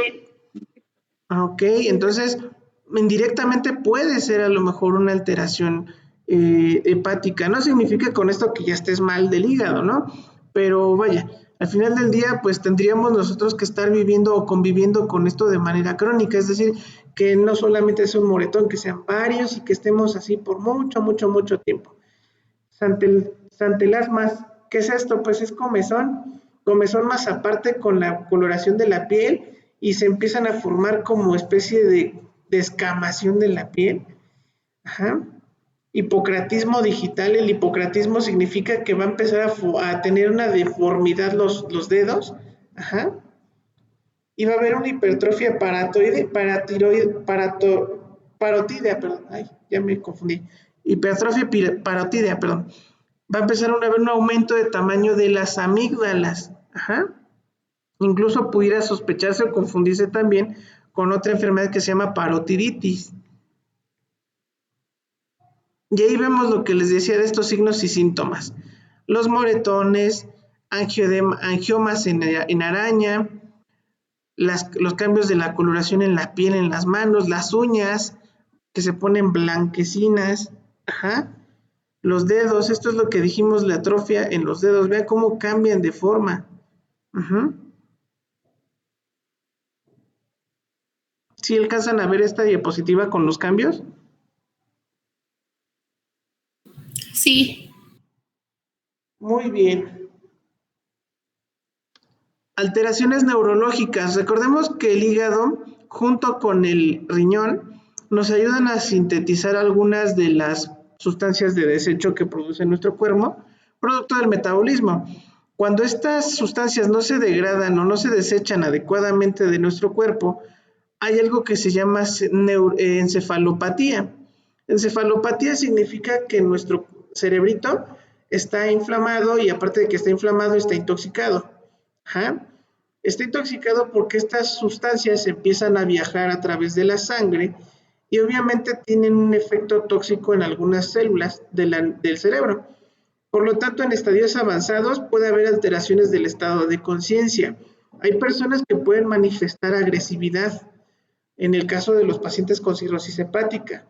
Puede haber temblores y no es porque el paciente tenga Alzheimer, sino que simple y sencillamente completamente altera el estado del equilibrio.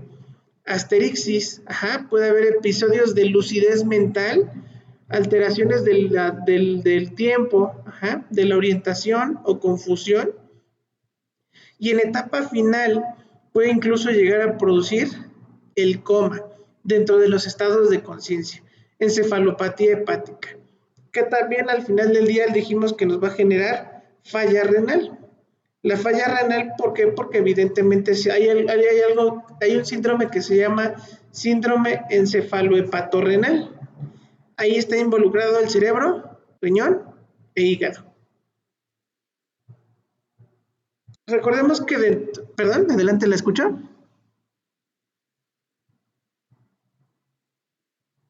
¿Me iban a comentar algo?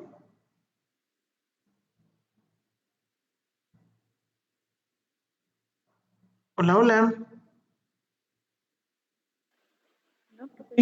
Sí, se escucha, profesor. Ah, perdón.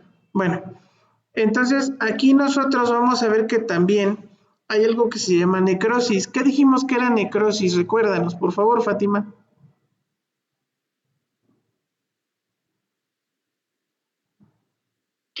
La necrosis es cuando hay partes las células están muertas, se podría decir. Necrosis es sinónimo de tejido muerto, el tejido que ya no recibe sangre, que ya no tiene ninguna función. Y en el caso de la biometría hemática, cuando nosotros empezamos a ver que hay elevaciones de algunas enzimas hepáticas, entonces empezamos a sospechar de esta necrosis hepática. Las transaminasas, en el contexto de cirrosis hepática, debe sugerir una agresión de origen tóxico por fármacos o por alcohol. Cuando hay una hepatitis viral injertada o un daño isquémico inducido por choque o colapso cardiovascular, es lo que les decía.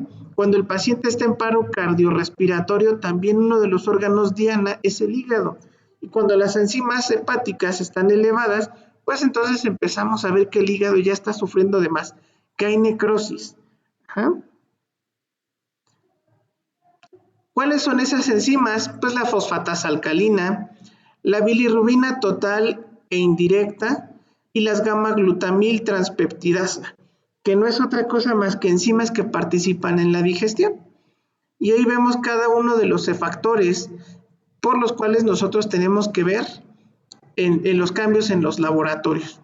En el caso de la fosfatasa alcalina, pues las elevaciones sugieren una cirrosis de origen biliar, elevación de la fosfatasa alcalina en casos de hepatocarcinoma, en el caso del cáncer de hígado, bilirrubina total indirecta, en caso de pacientes de cirrosis biliar primaria, o una indicación de trasplante de hígado, que también puede haber en caso de algún trasplante de hígado o tejido hepático. En el último caso de la gamma-glutamil transpeptidasa, esto es muy común en los pacientes que tienen alcoholismo activo o inducción enzimática por fármacos. O sea que ahí tenemos estos tres cambios en las enzimas hepáticas derivados del metabolismo de las bilirrubinas o de estas enzimas. Los tiempos de protrombina y la albúmina. Karen, ¿me puedes ayudar a leer el tiempo de protrombina, por favor?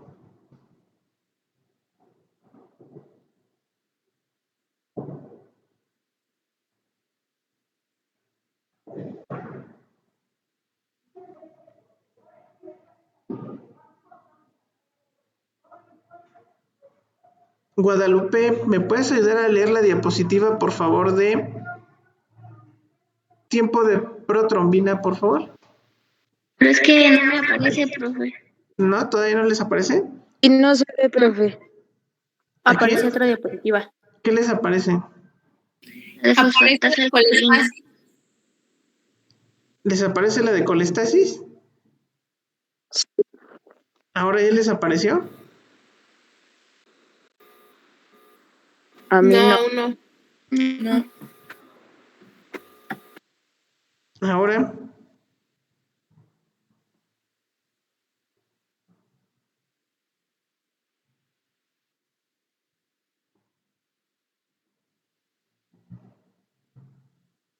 ¿Ya les apareció?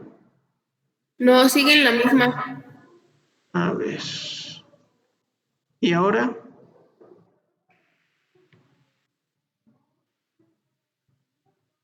Sigue estando la misma.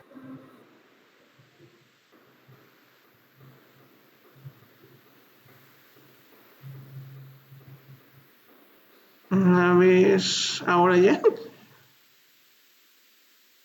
No, profe. Bueno, no se preocupen. Ahorita les va a aparecer, pero bueno. En el caso de la tiempo de protrombina, vamos a ver que el hígado interviene en la síntesis de la mayoría de las proteínas implicadas en los mecanismos de coagulación.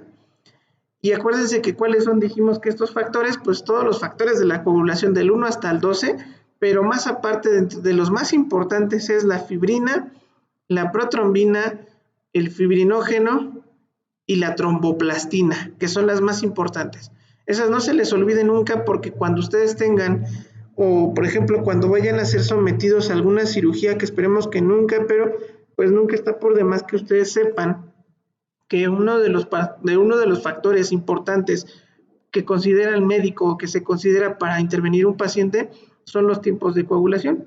Y obviamente si los tiempos de coagulación están alterados, pues nos va a hablar de una incapacidad del hígado para producir las enzimas hepáticas que van a degradar estos tiempos de coagulación. En general, el tiempo de protrombina refleja con gran precisión el estado del hígado y aumenta gradualmente en la medida que ésta se deteriora. Perdón, lo que les decía, en medida que los tiempos de coagulación estén normales, la cirugía va a ser segura. ¿Por qué? Porque nos habla de que el hígado está haciendo su función metabólica y de laboratorio químico sin ningún problema. La albúmina.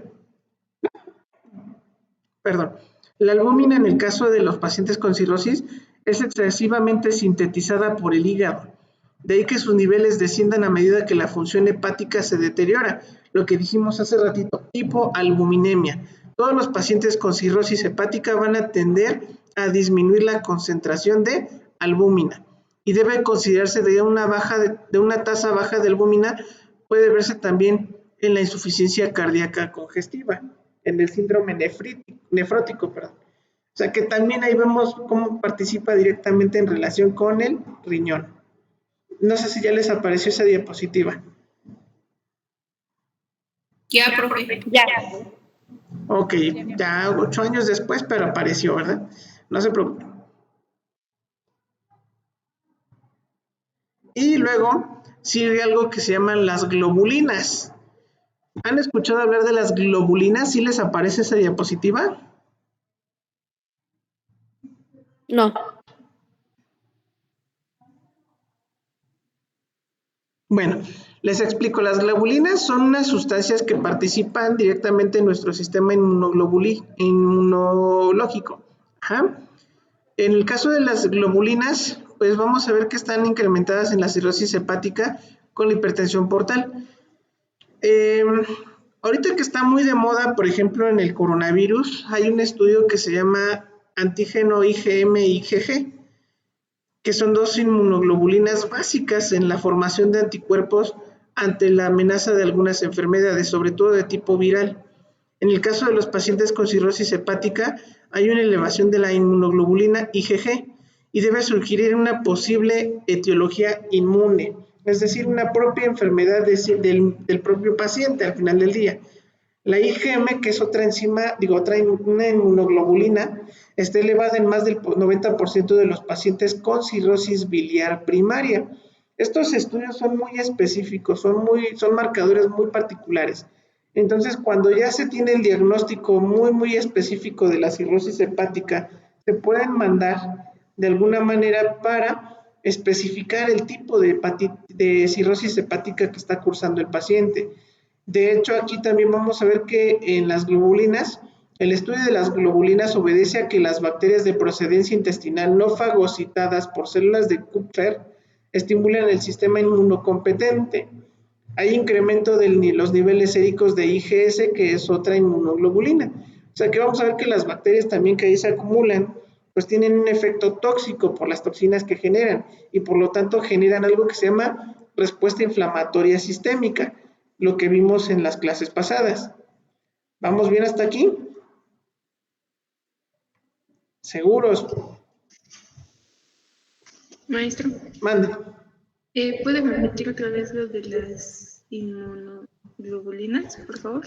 Ok, las inmunoglobulinas, recuerden que son sustancias que participan en la formación de anticuerpos. Es decir, que una vez que hay una enfermedad viral o algún proceso inflamatorio en nuestro cuerpo, como ya vimos hace unas clases, que se puede producir en nuestro cuerpo de forma aguda o crónica, pues existen sustancias que nos van a ayudar a medir esta inflamación. En el caso de la cirrosis hepática, decíamos que puede haber un incremento de algunas de estas sustancias. De hecho, son cinco tipos de inmunoglobulinas: IgA, IgM, IgG, IgS e IgG.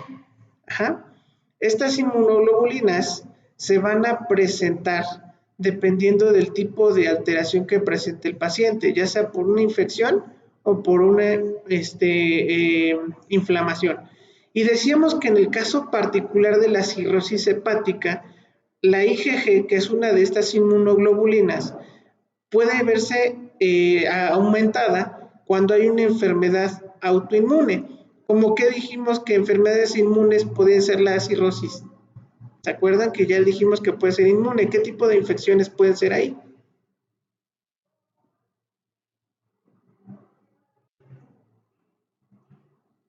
Específica y particularmente por virus, acuérdense, lo que es el hepatitis A, B y C. Y la IgM, que es otra de las inmunoglobulinas que puede verse alterada por el paciente en cirrosis hepática, es porque puede deberse a una cirrosis biliar primaria. Lo que hacen estas dos inmunoglobulinas en general es diferenciar el cuadro clínico del tipo de cirrosis que presenta el paciente, ya sea por una infección viral, en el caso de la IgG, o en el caso de la IgM, por una infección, o propiamente también por una cirrosis de la bilis, es decir, que la bilis está infectada. ¿Sí queda claro hasta ahí? Sí, profe. Y en el caso de la IgS, que es otra inmunoglobulina, en caso de que el sistema inmunológico, cuando hay una inflamación sistémica generalizada, en este caso esté completamente activa. Es decir, que tenemos un proceso inflamatorio como las quemaduras, por ejemplo. Ahí se va a activar esta inmunoglobulina y no necesariamente tiene que estar relacionada con un proceso propiamente de cirrosis hepática. Ese también sería otro diagnóstico diferencial. ¿Sale? Y bueno, ¿qué otras alteraciones inmunológicas, o vamos a ver más bien alteraciones hematológicas? ¿Esta diapositiva sí les aparece?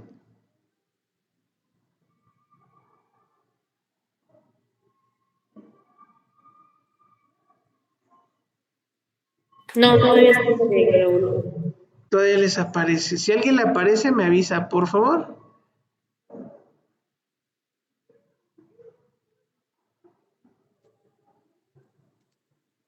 No, todavía no. No, todavía no. Todavía no.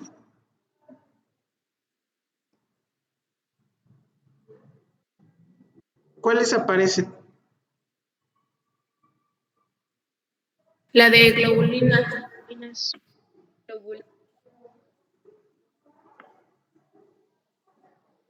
A ver, déjenme ver si ya les aparece ahora.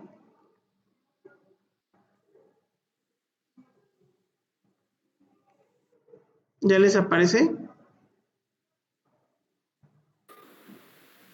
No. ¿Sigue la misma?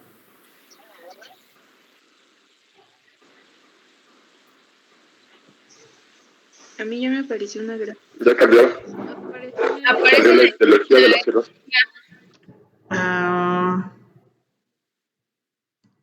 Ahora.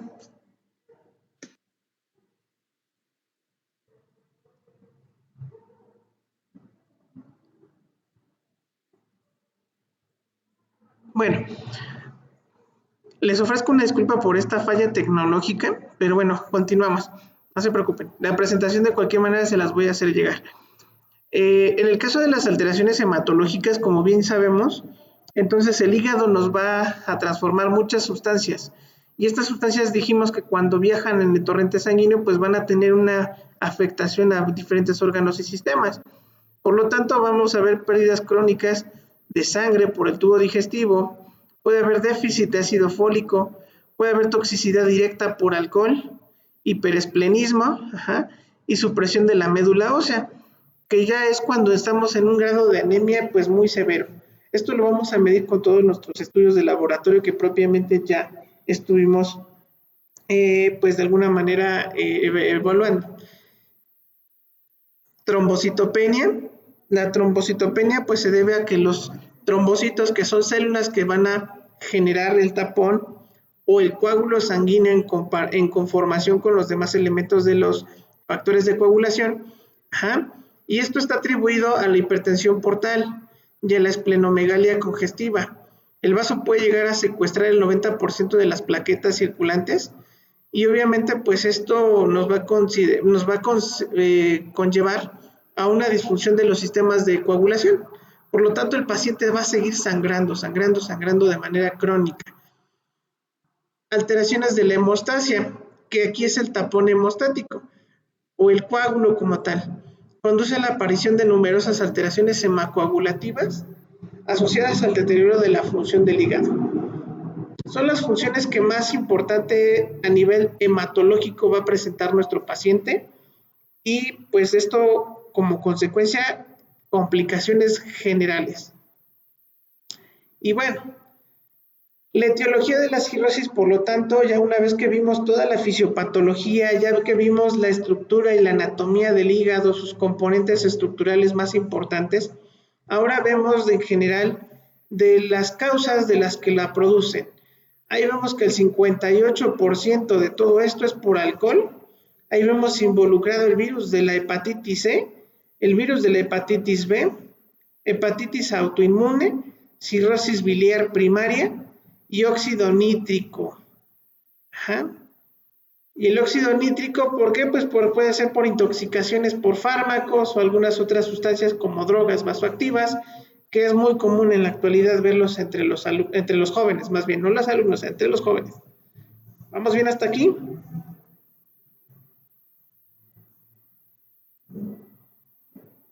Si ahora sí ya les aparece la etiología de cirrosis, esa diapositiva. Sí. Perfecto. Ya les aparece la otra diapositiva que es diagnóstico por imagen.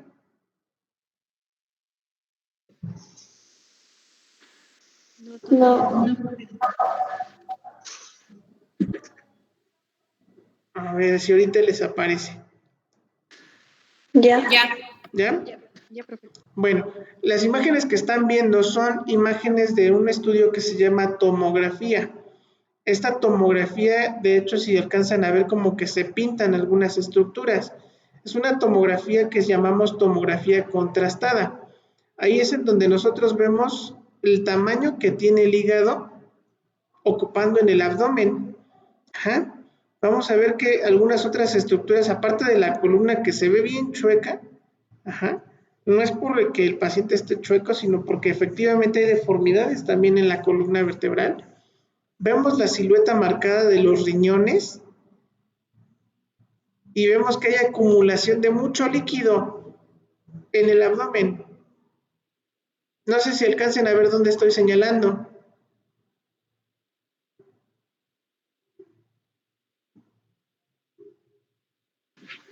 Sí. Toda esta parte donde estoy recorriendo el cursor de la computadora es líquido. Este es literalmente el hígado, pero materialmente deshecho. Es un hígado cirrótico y ven todo el líquido que está acumulado ahí.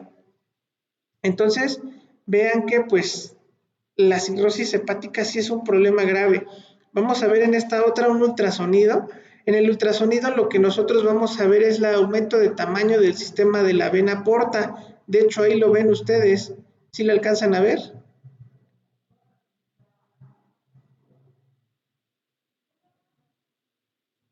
¿Alcanzan a ver la imagen donde aparece el sistema porta? Vemos el hígado, la vesícula, incluso ahí vemos el sistema porta. Ahí tiene unos como especie de marcadores en color anaranjado que nos hablan del calibre o del diámetro. Y finalmente tenemos algo que es la biopsia hepática, que es un estudio complementario. ¿Sí alcanzan a ver esta imagen?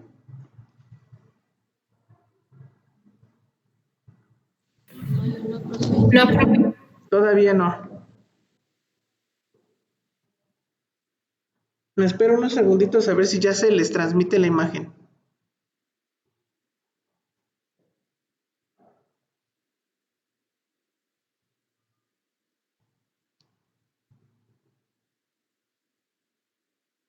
¿Ya les apareció ahora? Ya. Ok. Vean, esta es una biopsia hepática. En esta permite establecer el diagnóstico con certeza, no hay cambio, no hay pierde. Puede ser realizada por vía percutánea o laparoscópica. Percutánea significa que a través de una punción, o laparoscópica significa que nosotros hacemos una incisión a través del abdomen y por medio de unos introductores llegamos hasta el hígado para tomar como una muestra, es decir, como una pequeña muestra de tejido para analizarla en laboratorio. Y ahí es en donde nosotros vamos a ver los cambios morfológicos a nivel celular que tienen las células del hígado y poder determinar si hay una infección o hay algún proceso cancerígeno, incluso en la sospecha de que también pudiera existir algún tumor. Y bueno, hasta aquí vamos bien con cirrosis hepática. ¿Vamos bien? Sí. Bueno, vamos a empezar a hacer la retroalimentación del día. Vamos a ver, Leslie, platícanos entonces, ¿qué es la cirrosis hepática? ¿Qué te acuerdas que es la cirrosis hepática?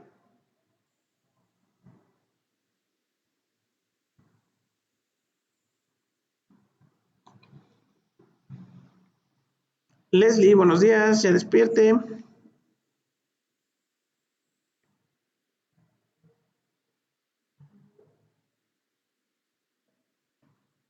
¿Sí me escucha, profe?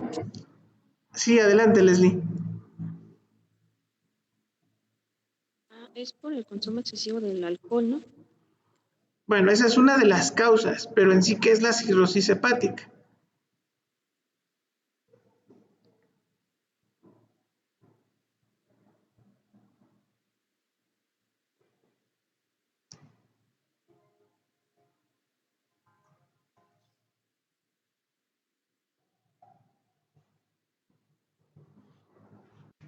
¿Qué se acuerda que es la cirrosis hepática? Acuérdese. ¿Es una cicatrización progresiva? Así es. Es una cicatrización progresiva del hígado y que es una enfermedad crónica. Y crónica, ¿por qué? Porque sabemos que es un daño irreversible que sufre las estructuras del hígado, en sí los hepatocitos, que son las células funcionales, y por lo tanto provoca una disfunción orgánica. Es decir, que el hígado ya no va a hacer sus funciones que son normales. Mencióname, por favor, Edna, dos funciones del hígado. ¿Cuáles son esas dos funciones del hígado?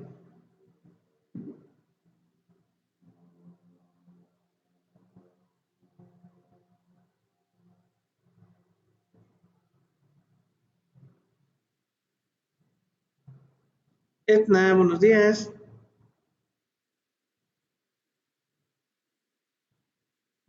Fanny Hernández, buenos días. Platícanos, dinos dos funciones del hígado.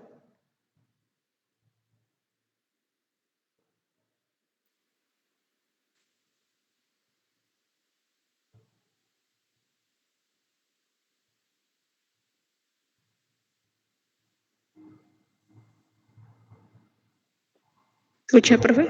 Ya te escucho.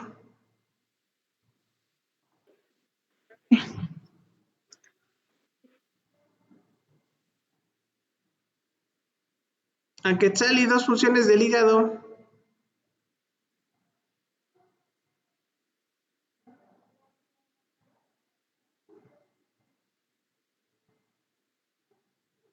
Hola, hola. Yo, profesor. A ver, adelante, Gloria. Sintetiza las proteínas y metaboliza carbohidratos, también la producción de bilirrubina. Ajá, muy bien. ¿En dónde almacena la bilis, Fátima?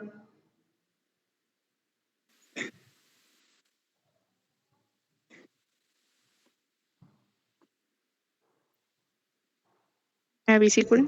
Exactamente, muy bien. Aide, platícanos con qué otros órganos tiene relación el hígado a través de los conductos colédoco y cístico.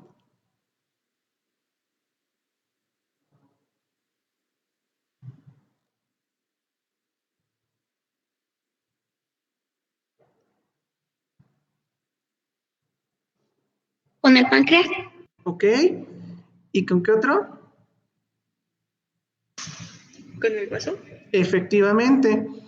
Y dijimos que están comunicados por este conducto que se llama colédoco y cístico. Estos conductos, cuando se atraviesa una piedrita, porque sabemos que hay piedritas que se forman en la vesícula, y cuando estas piedritas llegan a tapar el colédoco o el cístico, el primeritito que se va a poner de 1000 colores es el páncreas y genera una enfermedad que se llama pancreatitis. Y ahí es en donde va a haber una complicación muy grave, porque esta pancreatitis, si llega a evolucionar, el paciente puede llegar incluso a fallecer. Es un dolor muy, muy intenso a nivel abdominal que incluso puede diferenciarse con muchas otras enfermedades y sin embargo tenemos que considerar como una posibilidad dentro de todas esas enfermedades, dentro de lo más grave, para evitar incluso la muerte, como bien les digo. ¿Vale? Muy bien. ¿Qué otra función tiene el hígado, Jennifer? Acuérdanos, aparte de sintetizar sustancias para el metabolismo, la degradación de grasas, la producción de bilis, ¿qué otras funciones tiene?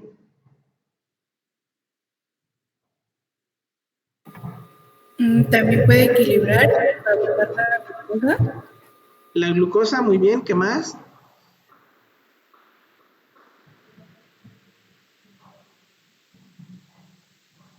El colesterol. Ajá, que los ayuda a disminuir, muy bien, ¿qué más?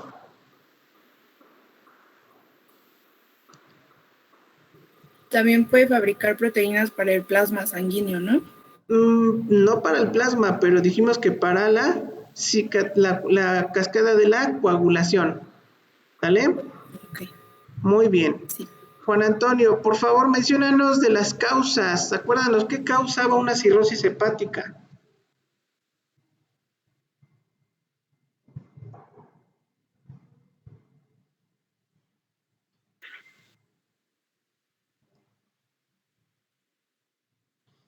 Juanito, buenos días. Bueno, ¿me escuchan? Sí, ya lo escuchamos, Juan. Adelante. Por favor, indíquenos cuáles son las causas de la cirrosis.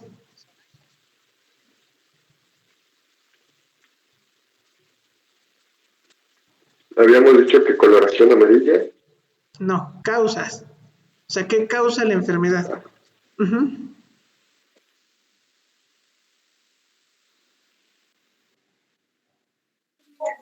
¿El consumo de alcohol?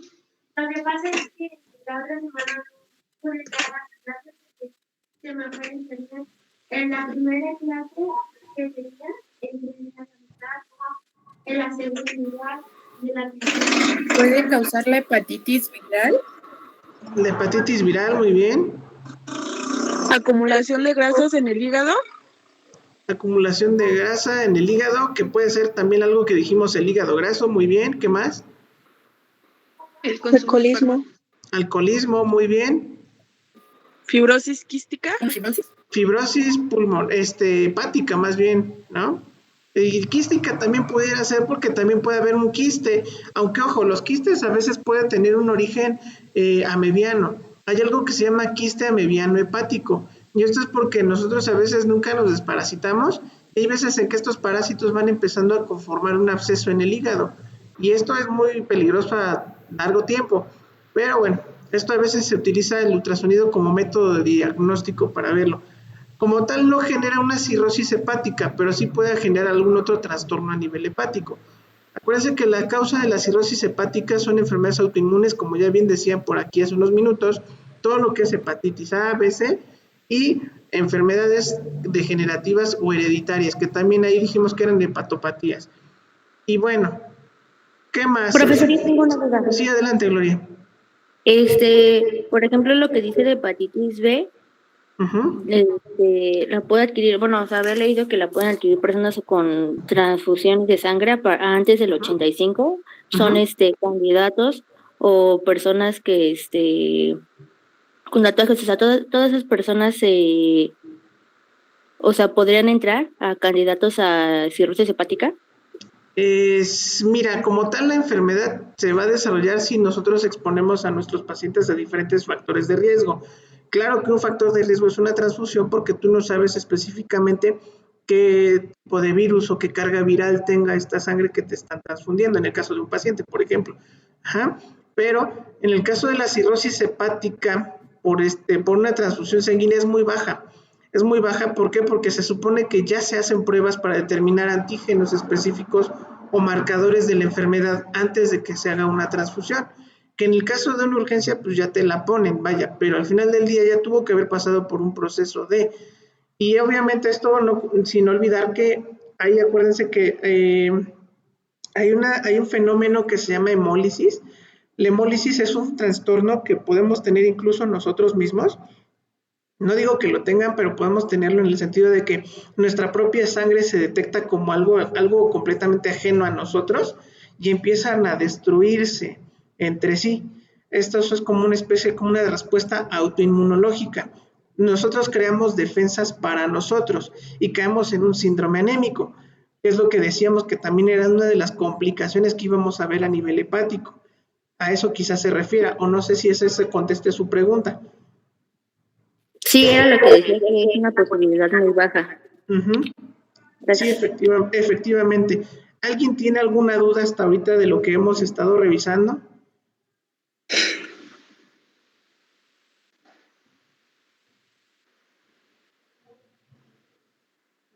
¿No?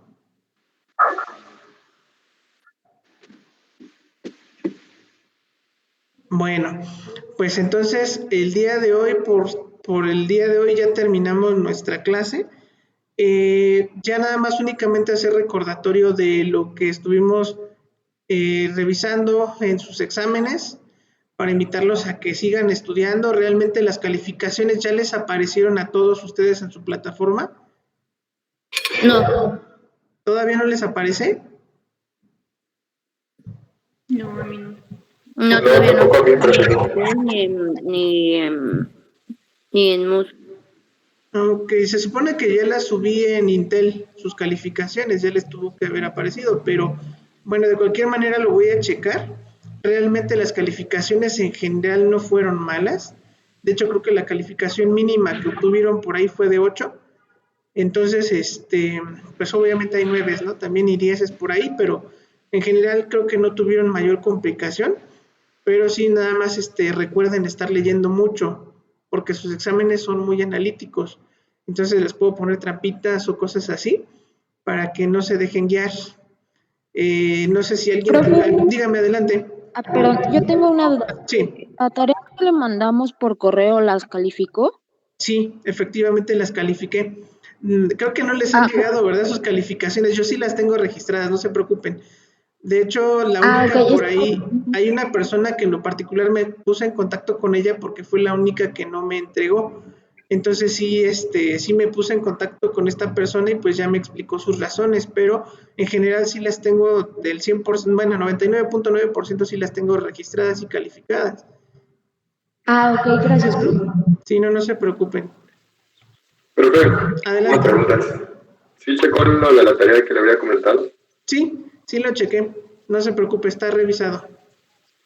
Ok, gracias. Porque ya bueno, o sea, ayer me puse en contacto con usted y no sé si con lo de la tarea. Sí, de hecho me habías comentado que, seguramente no, esa parte sí no, todavía no la he corregido, pero en el transcurso de la mañana lo voy a hacer para que, ¿ya te había aparecido tu calificación a ti, Guadalupe? Sí, ya. Entonces nada más corregirla, ¿verdad? Es lo único. Sí, muchas gracias. Ok. Muy bien. Profesor. Adelante. Lo que pasa que estaba tratando de conectarme, pero no me dejaba y ahorita quería preguntarle si había pasado lista. No se preocupen, ya está pasada la lista porque se está videograbando la clase. La voy a compartir en un ratitito más. Ah, lo Ok, que le iba a muchas decir, gracias. profesor. Si nos puede compartir también la clase pasada. La clase pasada fue el examen, no se preocupe. No, bueno, o sea, una antes de la clase pasada. Ah, ok, pero bueno, esa sí la subí al grupo, de hecho, del WhatsApp. Ujú, Ah, bueno, entonces lo checo, gracias. ujú. Bueno, no sé si alguien tenga alguna otra duda o les podemos apoyar en algo con toda confianza. Cualquier cosa le podemos preguntar al grupo de las diapositivas. Sí, sin ningún problema. Gracias. Ujú. Bueno, es que yo tengo una duda. A mí no me aparece la calificación del segundo trabajo. Del segundo. ¿No lo ha calificado? Ya los califiqué, pero seguramente no les he mandado la lista. Pero se los les comento, lo voy a mandar en el transcurso de la mañana. Pero ya están calificados, de hecho se contemplaron para la calificación de este parcial. Ujú. Profe, Mande. yo tengo una duda con eso porque cuando yo le mandé en la plataforma mi tarea, Ujú. me aparecía como enviado. Pero creo que fue ayer o no me acuerdo cuándo revisé la plataforma, sí fue ayer. Y Ujú. me parece que no se envió. Ah, ya. Creo que me parece que le comenté que había sido por error, me parece, de la plataforma. Lo que pasa que en esa actividad, no sé si a su compañera fue la única que le pasó lo mismo, pero en general, cuando alguien, o cuando en el caso de esta actividad en particular, si mandaron su tarea, aunque la hayan enviado, les aparecía como retraso de envío o como no enviada. Sí, a mí también. Ah, es que Y me eso fue pareció que se por error de reportó la como plataforma, calificación. que de hecho lo corroboré con el compañero de sistemas y sí efectivamente fue un error del sistema, no sabemos por qué razón, causa, motivo, aunque la hayan enviado les aparezca como retraso, pero no se preocupen, están dando solución a ese detalle. Sin embargo, si la mandaron, no tengo ningún inconveniente de que la hayan mandado por correo, se les considera de la misma forma, no hay ningún problema. Sí, es que yo nada más la envié por la plataforma y me aparece así. Ujú, sí, Sí, no, no al se igual preocupen. yo también la envié por plataforma, igual me decía que trabajo retrasado. Ujú. Sí, no se preocupen, eso fue error Pero de no la es de la plataforma. única materia, también en la materia del profesor Robelo pasa en su materia. Bueno, a mí me pasó, que la Sí, envié a tiempo y igual apareció. les digo que lamentablemente son cuestiones ajenas a nosotros, son por sistemas, pero bueno, no se preocupen, ya de alguna manera se considera ese detalle para sus calificaciones, no hay problema. Ujú. No, bueno, muchas gracias, profe. Bueno, pues los dejo para que se preparen, vayan al baño para que inicien su próxima clase. En un ratitito más les comparto la clase. Ujú. Gracias, Gracias, profe. profe. Bueno, hasta luego, que tengan excelente día. Gracias, profe. Bye.